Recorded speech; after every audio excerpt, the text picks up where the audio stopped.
Steven Universe episodes 41 through 42. So I decided to do this review series a little bit different. I've been reviewing these as 11-minute segments because, there's a lot to talk about in those 11-minute segments. But my problem is I need to get through this show quicker. Not because I'm trying to rush through the show, but more so because we're still in season 1, and I've been reviewing this show for months. And I'm trying to get to season 2, not to the end of the series before Lars of the Stars, the new reboot series, comes out, which I don't know if I will be, but at least I want to be close. So we are going to review 2 episodes a week in one video.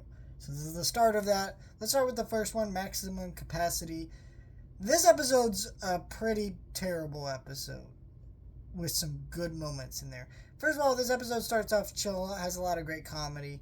Basically, Greg is trying to clean out his storage unit. He's having a hard time because he's got all this junk in there. He just doesn't need it anymore.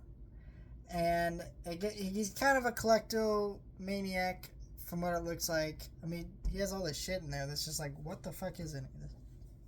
Steven's like, oh, I know someone who can help. So he goes and gets Pearl. Oh, wait, he doesn't. He gets Amethyst. Because that makes sense. I mean, yeah. I don't know what he was thinking there other than she lives in junk. But, that's not as someone who's getting good at getting rid of junk. Steven's whole thing of keep, sell, burn. That's pretty funny. But yeah, they start cleaning out, it gets all normal. Then they find these VHS tapes of this old show, Little Butler. They get addicted to watching it, and shit hits the fan from here. Basically, Steven goes to, I think there's just celebrate New Year's or whatever. Sorry, dropped something. He goes to celebrate it. And the gems are like, where's Amethyst and Greg? And they're hanging out together. And it's clearly they stopped hanging out at some point. We don't really know what that was that caused them to stop hanging out. At least the gems don't. But Steven goes in to come and get them. And they're in a fight. And the fight turns into Amethyst shapeshifting into Rose, scarring fucking Steven for life. Let's be very clear about that. It's not really played like that. But honestly, you could imagine that, especially knowing the events of future, that this probably fucking scarred him for life. What the fuck, Amethyst? And she's doing it to torment a guy who's still grieving his wife. I mean, Steven's 10? Or 12? No, he's 12.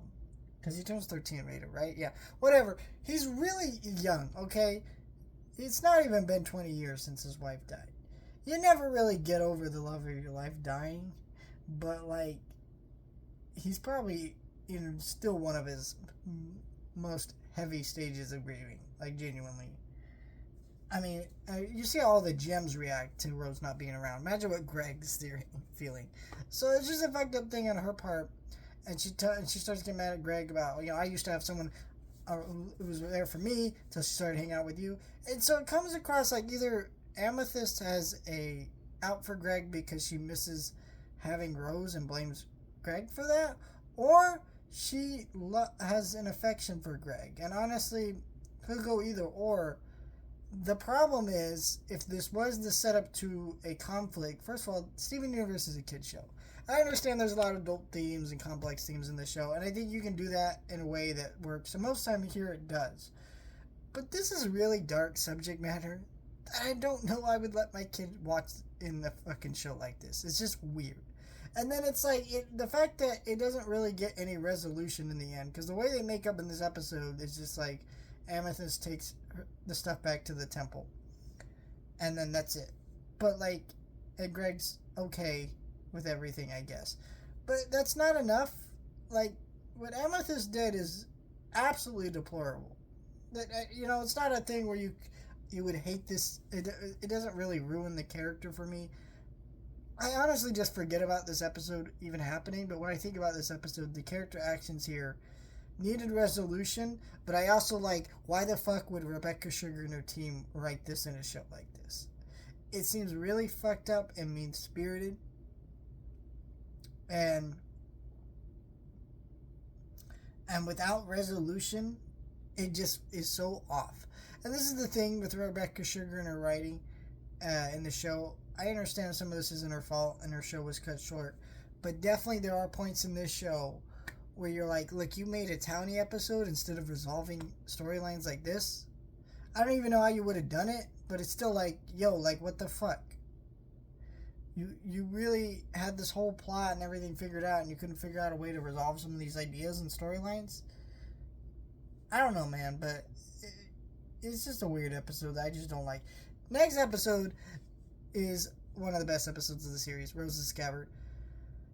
This episode hits so differently knowing the twist with Rose. I mean, spoiler for a show that's been out a long time, knowing that Rose is Pink Diamond. Because Pearl in this episode finds Rose's Scabbard, starts talking about a sword, and Steven goes, oh, I know what that is, it's a lion. And Pearl's a little freaked out that Rose's sword was in lion because Rose didn't have a lion. That's weird. But she takes Steven to the armory, and they look for it there. It wasn't there. But it's kind of, in this whole thing. But she gets really worked up and storms off because, you know, she's used to Rose telling her all the secrets and not sharing them with anyone but her. And so when she finally learns about everything, that after everything they've been through, that Rose did keep secrets, even from her, it breaks her. And she talks about Rose being a great leader and all this stuff because she kept secrets. But knowing some of the secrets that she kept, even from Pearl and the rest of the crystal gems, like being an actual diamond, that was not a sign of a great leader. It tore the team apart, and yes, Steven was ever there to help resolve it, and they were able to sort through their issues and become a stronger team. But that was not because of Rose. That was in despite of her. And so I think that's such an interesting idea to think about with this episode. So when you watch this episode, you see all the character dynamics that play out in this episode. You really understand that Rose, that, yes, Pearl was in love with Rose, and she is in denial, which is an element that is explored later on, about Rose and how terrible some of her actions were. And made excuses for her lying to all of her friends. And the beautiful moment where Steven makes up and they ride lion at the end of the episode and all that stuff is just really beautiful stuff. The lack of music, the lack of any dialogue with that great background score, it's just fantastic stuff. It's a great episode that just says so much about these characters without you even realizing it the first time you watch it, because of course the first time you watch it is without knowing the twist that ends the show. And it's pretty insane to see how much character work was already written and caked into this that is so well realized and so well written. It is shocking how incredible it is.